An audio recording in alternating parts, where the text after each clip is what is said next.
అని చెప్పి రైతుల చేత తీర్మానాలు చేయించండి.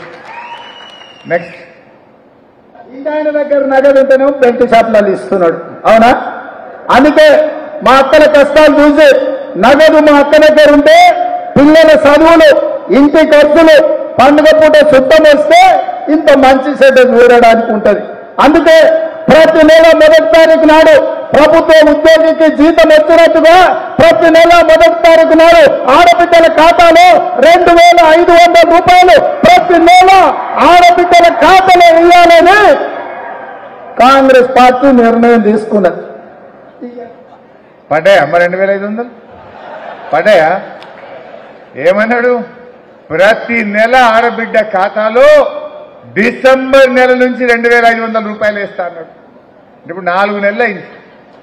4 నెలలు అంటే ఈ రాష్ట్రంలో 18 ఏళ్లు నిండిన ప్రతి చెల్లెకు అక్కకు కాంగ్రెస్ పార్టీ 10,000 రూపాయలు బాకీ పడ్డది. 10,000 రూపాయలు బాకీ పడ్డది. బిడ్డ కాంగ్రెస్ నాయకులారా, మా అక్క చెల్లెల ఓటు అడిగేటప్పుడు మీరు బాకీ పడ్డ 10,000 రూపాయలు కట్టినాకనే మా అక్క చెల్లెల ఓటు అడగాలని చెప్పి నేను ఈరోజు డిమాండ్ చేస్తా ఉన్నా.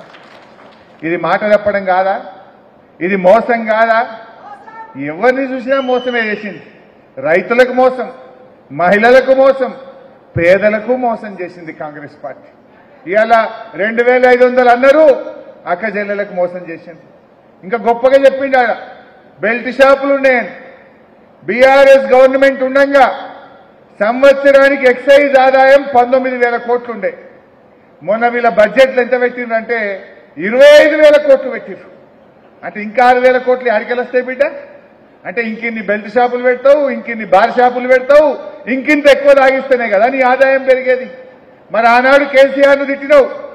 నువ్వు ఆనాడు 19,000 కోట్లు రాష్ట్ర ప్రభుత్వ ఆదాయం ఉంటే మొన్న అసెంబ్లీలో కాంగ్రెస్ పార్టీ పెట్టిన బడ్జెట్లో 25,000 కోట్లు ఎక్సైజ్ మీద ఆదాయం వస్తుందని చెప్పింది. అంటే ప్రతిపక్షంలో ఉంటే ఒక మాట, అధికారంలోకి వస్తే ఇంకో మాట. ఇవాళ మళ్ళా కాంగ్రెస్ వచ్చింది, గ్రామాల పొన్న గుడుంబ గబ్బు మోపైంది. గుడుంబ ఏరులై పారుతా ఉంది. ఇలా ప్రజల ఆరోగ్యం దెబ్బతింటా ఉన్నది. కానీ ఇలా కాంగ్రెస్ పార్టీ దాన్ని కట్టడి చేయలేకపోతా ఉంది. అందువల్ల ఈ 2,500 దయచేసి మా కార్యకర్తలు మనం హంగు ఆర్భాటాలొద్దు. ఒక ఇంటికి పోదాం, పోగానే ఒక చెల్లె కనబడ్డదనుకో వీడియో తీయాలి. 2,500 రూపాయలు ఇస్తామని చెప్పింది. అక్క మరి 2,500 వచ్చినాయా? రాలే. ఇవి రావాలంటే కారుకు గుద్దు, మా పోచారం సీనన్న పోయి కాంగ్రెస్ వాళ్ళ ఈపుల గుద్దుతాడు అసెంబ్లీలో అని చెప్పాలి. గట్టిగా చెప్పాలి. ఓ రైతు కనబడ్డాడు అనుకో, రైతుకు చెప్పాలి, తమ్మి నీకు 15,000 పడ్డాయా? పల్లె. 500 బోనస్ వచ్చిందా? పల్లె.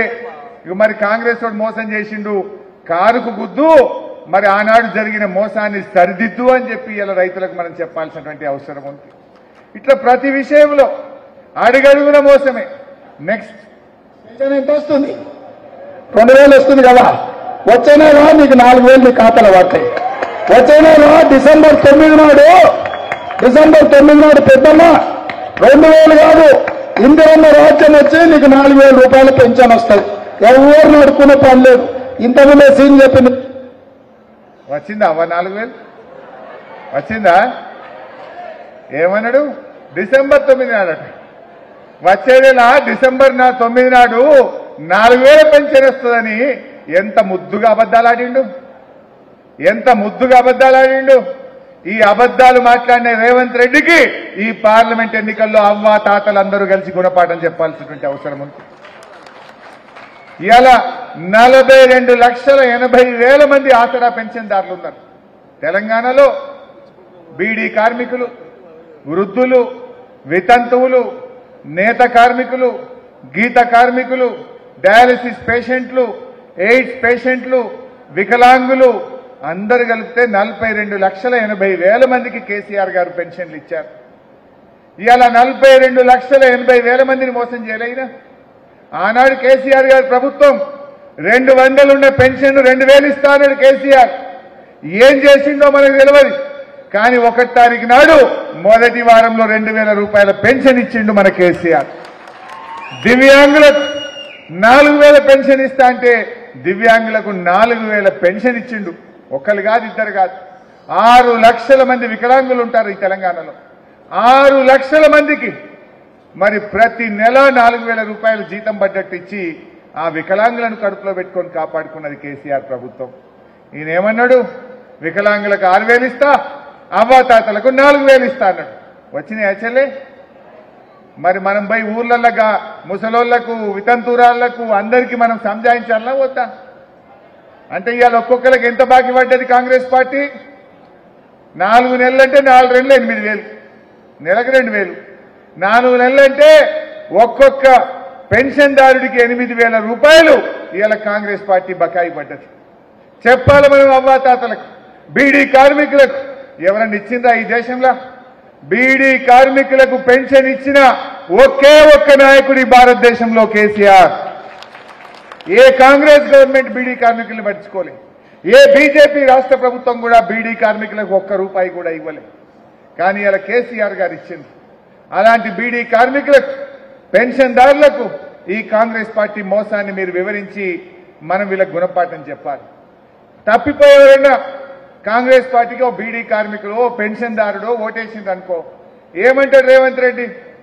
ఏ ఓట్లప్పుడు గట్లే అబద్దాలు ఆడటం, నేను 4,000 పింఛన్ ఇస్తా అని ఎగబెట్టినా కూడా నాకే ఓటేసిండ్రు, ఇంకేమైతుంది అన్నడా? ఈడ ఓడిపోయిందనుకో అసెంబ్లీలో పోయి రేపు నేను మైక్ పట్టుకొని, రేవంత్ రెడ్డి నువ్వు ముసలోళ్ళను మోసం చేసినావు కనుక మా అవ్వాతాతల ఉసురు జరిగింది, నీ కాంగ్రెస్ పార్టీని ఓడగొట్టినరు, ఇప్పటికైనా 4,000 పెన్షన్ ఇవ్వమని చెప్పి నేను గట్టిగా అడగగలుగుతా. ప్రశ్నించే గొంతు ఉండాలి. కాంగ్రెస్ పార్టీని ప్రశ్నించే గొంతు ఉండాలి. కాంగ్రెస్ పార్టీని నిలదీసేటువంటి నాయకుడిని ఇలా మనం కాపాడుకుంటేనే, ఆ పార్టీని నిలబెడితేనే రేపు ప్రజలకు మేలు జరుగుతుంది. ఈ విషయాన్ని మీరు దయచేసి కార్యకర్తల్లో చెప్పాల్సినటువంటి అవసరం ఉంది. ఇంటింటికి చెప్పాల్సినటువంటి అవసరం ఉంది. ఎందుకు వేయాలి అవ్వాతాతలు ఓటు? నువ్వు 4,000 పెన్షన్ ఇస్తాను మోసం చేసినందుకు అవ్వాతాతలు ఓటు వేయాలా నీకు? ఎందుకు వేయాలి రైతులు నీకు ఓటు?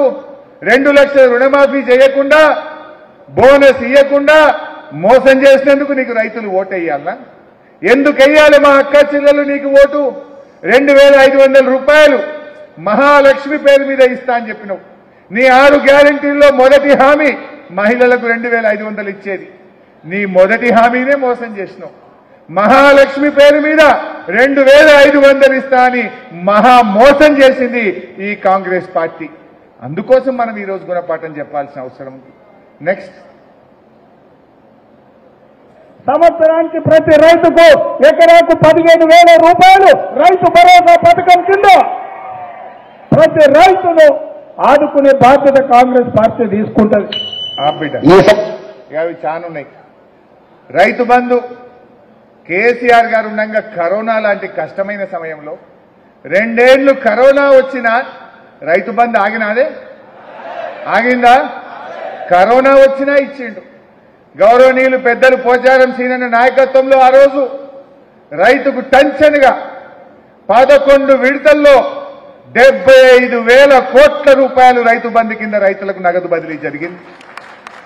ఒకసారి 2 సార్లు కాదు, 11 విడతల్లో 75,000 కోట్ల రూపాయలు రైతు బంధు కింద రైతుల ఖాతాల్లో డబ్బులు వచ్చి పడ్డాయి. ఈసారి పడ్డాయే? ఏమన్నారు వీళ్ళు? ఇప్పుడు వస్తే 10,000, మేమొస్తే 15,000 అన్నాడు. ఆ రోజు నేను ఆర్థిక మంత్రిగా డబ్బులు జమైనాయి, రేపు శనివారం ఆదివారం ఉన్నది, సోమవారం నాడు మీ ఫోన్లన్నీ టింగు టింగున మోగుతాయి, పైసలు పట్టాయి, తయారు చేసినామో అని చెప్పినాం. ఈ కాంగ్రెస్ వాళ్ళు పోయి ఎలక్షన్ కమిషన్ కు కంప్లైంట్ చేసి పైసలు పడకుండా ఆ రోజు ఆపింది. ఇవాళకి 4 నెలలైనా ఇంకా పూర్తిగా పైసలు వల్లే. 15,000 మాట దేవుడెరుగు, వచ్చే 10,000 కూడా ఆగబట్టిరు కదా. వచ్చే 10,000 కూడా ఇవాళకి చక్కగా వేయలే. రైతు బంధు అంటే పెట్టుబడి సాయం. దుక్కి దున్నేటప్పుడో, నాట్లు వేసేటప్పుడో, కలుపు తీసేటప్పుడో కావాలి. కోతలకు వచ్చినా ఇంకా రైతు బంధు పూర్తిగా వాడకపోయి. ఇదేమి రైతు బంధు? ఇదేమి రైతు రాజ్యం? దయచేసి మీరు చర్చ పెట్టాలి. కౌలు రైతులకు 15,000 ఇస్తా అన్నాడు, వచ్చినాయే? వ్యవసాయ కూలీలకు 12,000 ఇస్తా అన్నాడు, వచ్చినాయే? అంటే రైతు బంధులో మోసం, కౌలు రైతులకు మోసం, వ్యవసాయ కూలీలకు మోసం, అడుగడుగున మోసం చేయలేదా? ఇవాళ రైతు బంధు 15,000 బాయ్. ఇప్పుడు ఇంత ఎలక్షన్ ఉందని ఆయనతో 4 ఎకరాల దాకా పడ్డాయి. ఈ పార్లమెంట్ ఎలక్షన్ మెడ మీద లేకపోతే అవి కూడా ఎక్కువ.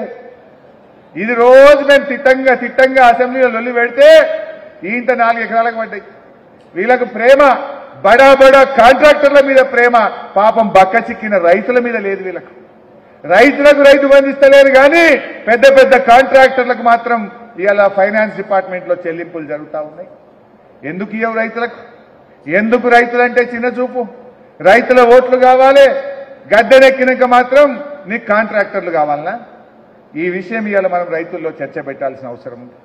దయచేసి ఆలోచన చేయండి. రేపు కుట్ర చేస్తున్నారు, బారణ రైతు బంధు కోత పెట్టేట్టున్నాడు. ఇక రకరకాల పేర్ల మీద పత్తేస్తే ఒకటే పంట యాసంగి ఎగబెట్ట అంటాడు.